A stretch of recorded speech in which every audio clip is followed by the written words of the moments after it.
Varahi silks మన నెల్లూరులో September 25వ తారీఖున గొప్ప ప్రారంభం. ఆదిశంకరాచార్యులు రచించిన సౌందర్యలహరి 100 శ్లోకాలు అందరూ చదువుకోవడానికి ఈజీగా ఉండే విధంగా, అలాగే పాడుకోవడానికి ఈజీగా ఉండే విధంగా వాటి అర్థాలతో పాటు మన భక్తివన్ టీం కంటెంట్ని రెడీ చేయడం జరిగింది. మరి ఈ కంటెంట్ లాంచ్ చేయడానికి మనం ఎక్స్-ఏపీసీఎస్ శ్రీ ఎల్వి సుబ్రహ్మణ్యం గారిని, అలాగే మన ఎండి సార్ కంఠమనేని రవిశంకర్ గారిని ఇన్వైట్ చేస్తున్నాను. Sir please.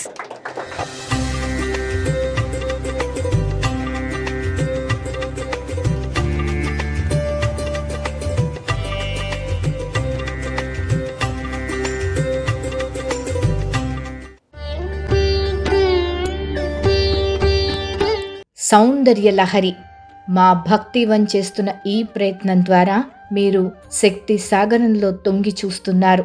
100 శ్లోకాలు సమిష్టిగా మనల్ని ఉద్ధరించడానికి శ్రీ ఆది శంకరాచార్యుల వారు మనకు ప్రసాదించిన మహాద్భుత శక్తి బీజాల మాలా మంత్రం ఆస్వాదించండి, తరించండి.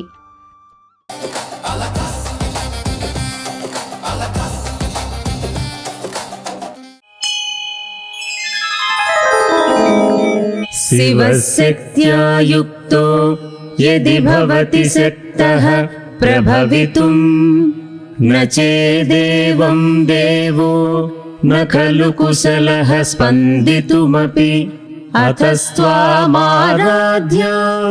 हरिहरविरिञ्चादिभिरपि प्रणन्तुं स्तोतुं वा कथमकृतपुण्यः ప్రభవతి.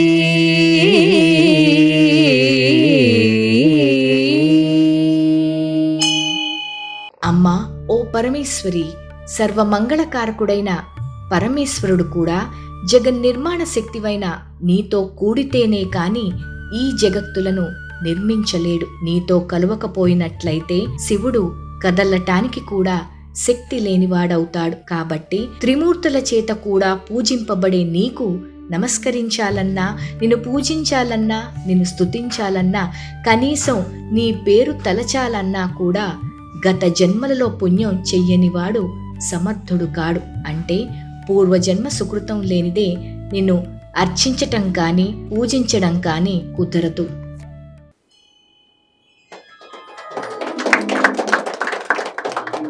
నవరాత్రులు మొదటి రోజున శ్రీ గౌరవనీయులు ఎల్వి సుబ్రహ్మణ్యం గారి చేతుల మీదుగా సౌందర్యలహరి మా భక్తివన్ టీం చేసినటువంటి ఈ కార్యక్రమాన్ని వారి చేతుల మీదుగా లాంచ్ చేయటం చాలా అదృష్టంగా భావిస్తున్నాం.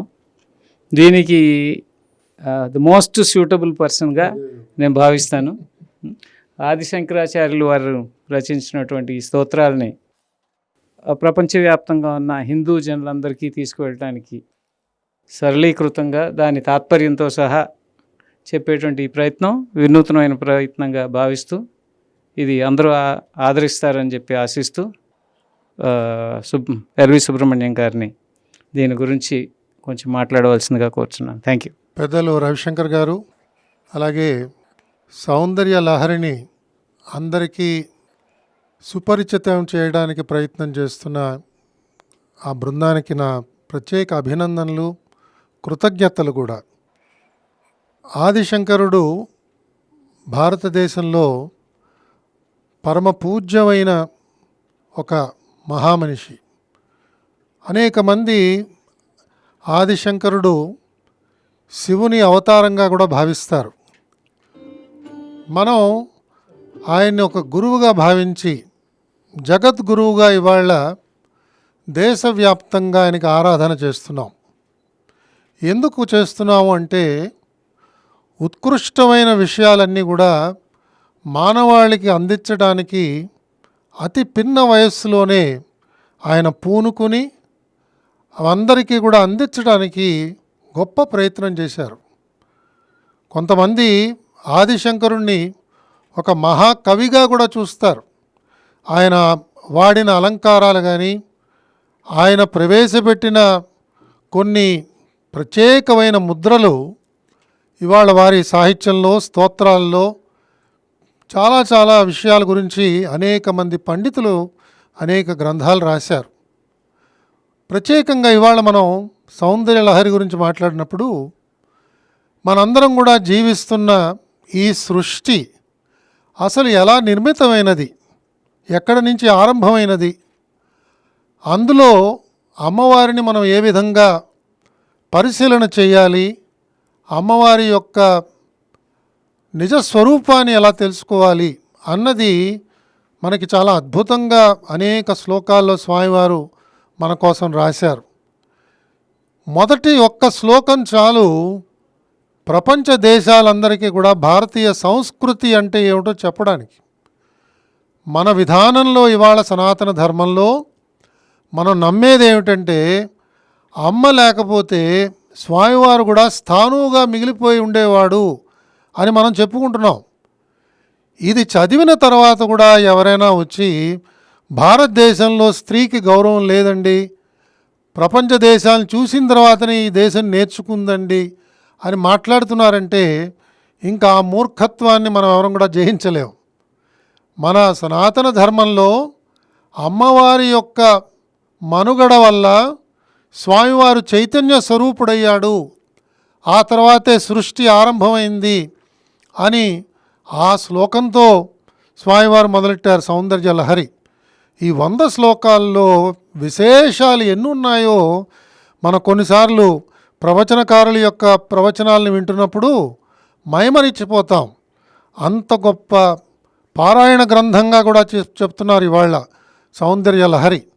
ప్రత్యేకంగా మనకి తెలుగు వాళ్ళందరికీ దీంతో ఒక ప్రత్యేకమైన అనుబంధం ఎందుకు ఉందంటే ఆదిశంకరాచార్యులు శ్రీశైల క్షేత్రంలో దీన్ని రచించారు అని అనేక మంది చెప్తున్నారు. ఇవాళ దానికి సాక్ష్యాధారాలు కూడా పూర్వులు పెద్దలు చెప్తున్నారు.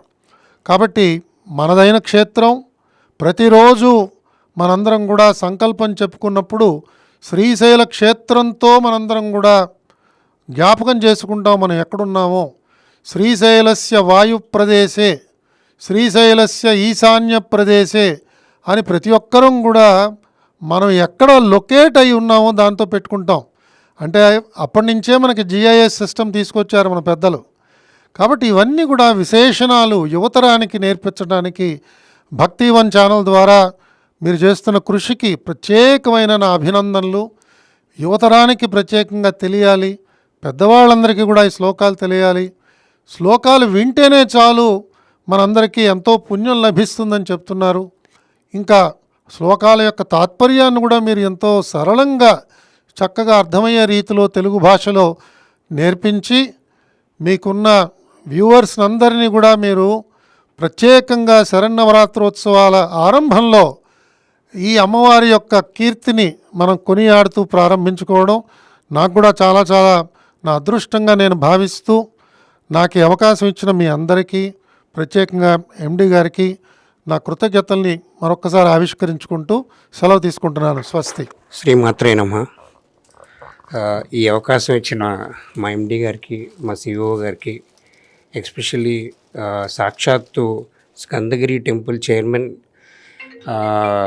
ఇప్పుడు ప్రజెంట్ చైర్మన్ మరియు ఎల్వి సుబ్రహ్మణ్యం గారికి ధన్యవాదాలు చెప్తూ 3 పుస్తకాలు రిఫర్ చేస్తూ ఆ 3 పుస్తకాలు రిఫర్ చేస్తున్న పారాగ్రాఫ్స్ తీసుకొని దీన్ని మళ్ళీ ఢిల్లీలో ఉంటుంది ఆవిడ వాయిస్ ఓవర్, ఆవిడకి నేను చెప్పి నాకు ఇలా కాదు ఇలా కావాలని చెప్పి ఇలా చేయించుకొని 100 శ్లోకాల చేత ఆవిడ చేత చెప్పించుకున్నాను. సో ఆవిడకి నేను ధన్యవాదాలు చెప్తూ ఈ కార్యక్రమం ఇంత బాగా చేస్తున్న సిఇఓ గారికి ధన్యవాదాలు చెప్తూ థ్యాంక్ యూ. సో గానం అందించిన వారికి, తాత్పర్యం చెప్పిన వారికి, రాజేశ్వర్ గారికి ప్లస్ మా భక్తి వంటి అందరికీ కూడా హార్టీ కంగ్రాచులేషన్స్.